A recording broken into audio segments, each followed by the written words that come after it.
बिस्मिल्लाहिर्रहमानिर्रहीम अस्सलाम वालेकुम। वेलकम टू पाक अरब कुकिंग। तो कैसे हैं आप सब? अल्लाह ताला से दुआ है कि अल्लाह ताला आप सबको अपने घरों में खुश रखे, आबाद रखे।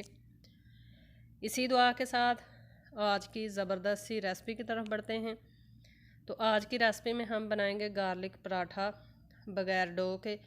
बनाना बहुत ही आसान है, बहुत ही मज़ेदार सा ये पराठा बनता है।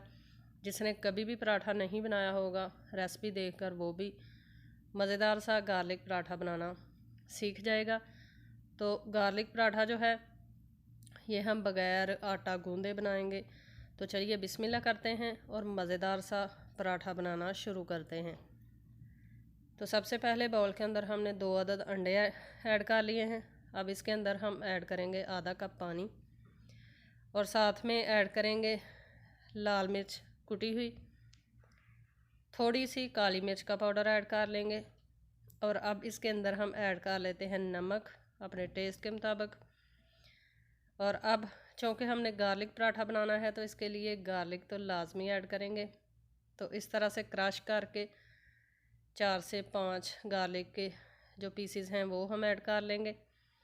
यकीन करें बहुत ही आसानी के साथ बहुत ही मज़ेदार सा क्रिस्पी सा पराठा आप बना सकते हैं और बहुत ही कम वक्त में आप ये अपना ब्रेकफास्ट के लिए पराठा बनाकर रेडी कर सकते हैं। चैनल पर नए हैं तो काइंडली पाक अरब कुकिंग चैनल को सब्सक्राइब करें। साथ में जो बेल का आइकन है उसे लाजमी प्रेस करें ताकि हमारी आने वाली हर नई रेसिपी का नोटिफिकेशन आपको बर वक्त मिल सके। लहसुन हमने ऐड कर लिया है। अब हम इसके अंदर 2 खाने के चम्मच कुकिंग ऑयल ऐड करेंगे। अगर कुकिंग ऑयल के अलावा आप मक्खन ऐड करना चाहें तो वो मेल्ट करके वो भी आप ऐड कर सकते हैं। अब 1 कप इसके अंदर हम आटा ऐड करेंगे। आप मैदे से भी बना सकते हैं, अगर आटे से बनाना चाहें तो भी बना सकते हैं। अब इन तमाम चीज़ों को मिक्स करेंगे, थोड़ा सा पानी मज़ीद ऐड करेंगे और इसकी मदद से अच्छे से हमने इसको इस तरह से मिक्स करना है। इसके अंदर गुठलियाँ जो हैं वो बिल्कुल नहीं होनी चाहिए। जितने अच्छे तरीके से मिक्सचर हमारा बनकर रेडी होगा, पराठा भी हमारा उतना ही ज़्यादा मज़ेदार बनेगा। तो अच्छे से हमने गुठलियाँ ख़त्म कर ली हैं। मैं आपको दिखाती हूँ कि इसको किस तरह का होना चाहिए मिक्सचर को। ये देखें, ना तो ज़्यादा ही पतला है पानी की तरह और ना ही ज़्यादा ये गाढ़ा है। इस तरह का हमें मिक्सचर चाहिए। तो चलिए, चूल्हे के ऊपर हमने रख लिया है तवा। अब तवे के ऊपर थोड़ा सा हम कुकिंग ऑयल ऐड करेंगे। इस पॉइंट पर आप मक्खन लगाना चाहें तवे पे तो मक्खन भी लगा सकते हैं। फ्लेम नीचे से हमारी लो टू मीडियम है।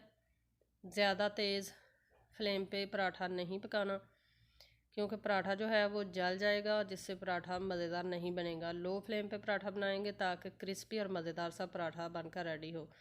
अब मिक्सर जो है इस तरह से हम डोंगे की मदद से तवे पे ऐड कर लेंगे और इस तरह से इसी की मदद से हम इसको फैलाकर रोटी की शेप दे लेंगे। जितना पराठा आप बनाना चाहें, छोटा या बड़ा, उतनी आप इस तरह इसका मिक्सचर जो है फैलाकर शेप दे लें।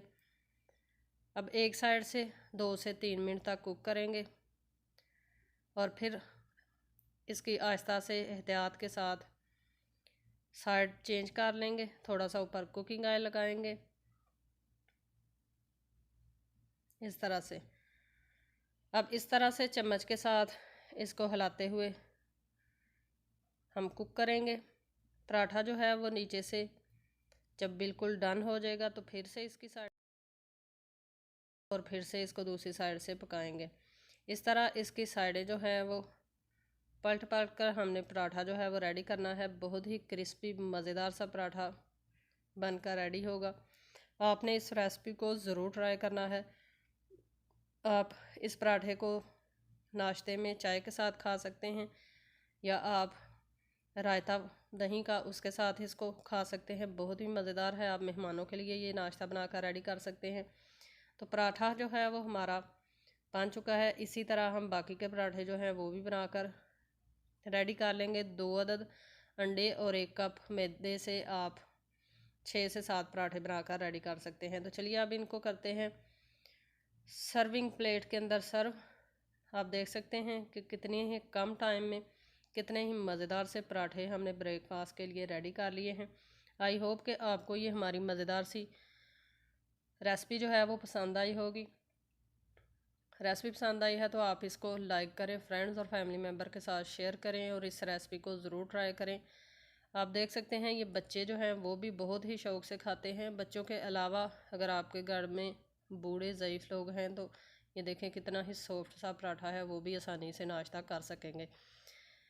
तो इसी रेसिपी के साथ हमें दीजिए इजाज़त। अपना बहुत सारा ख्याल रखिएगा। पाक अरब कुकिंग चैनल को सब्सक्राइब करें और दुआओं में याद रखें। इंशाल्लाह फिर लौट कर आएँगे एक नई आसान और बहुत ही मज़ेदार सी रेसिपी के साथ। तब तक के लिए अपना बहुत सारा ख्याल रखिएगा, दुआओं में याद रखिएगा। अल्लाह हाफिज़।